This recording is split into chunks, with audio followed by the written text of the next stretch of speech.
Merci Madame la Présidente.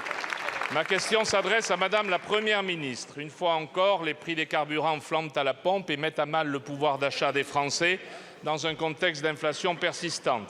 Ils atteignent des niveaux records, 2 € le litre et jusqu'à 2,10 €, voire plus, dans des stations de départements ruraux comme le Cantal dont je suis élu.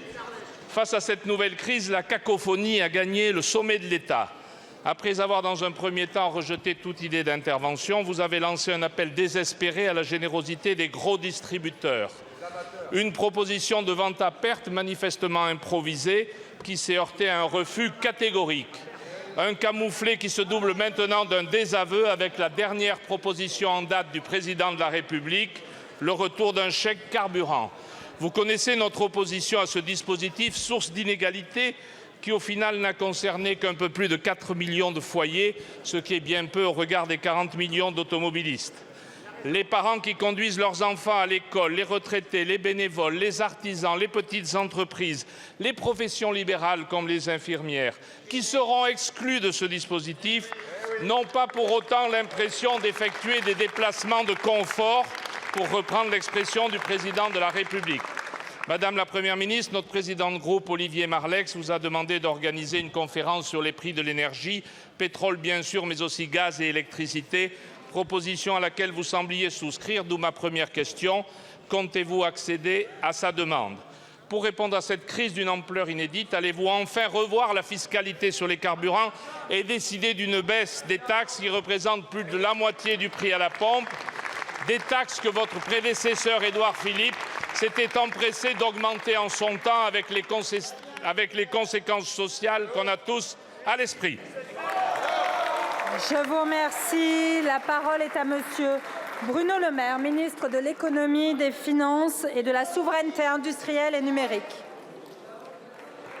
Oui, Madame la Présidente, Mesdames et Messieurs les députés, Monsieur le député Vincent Descoeur, nous connaissons la position de votre groupe sur les carburants. C'est soit de baisser la TVA sur les carburants, coût 10 milliards d'euros, soit la proposition de Xavier Bertrand, une remise à la pompe, coût 12 milliards d'euros par an. Vous ne pouvez pas nous réclamer de rétablir les finances publiques, de baisser la dette de la France et d'engager 10 milliards d'euros de dépenses supplémentaires sur une énergie que nous ne produisons pas. Pourquoi les taxes sont élevées?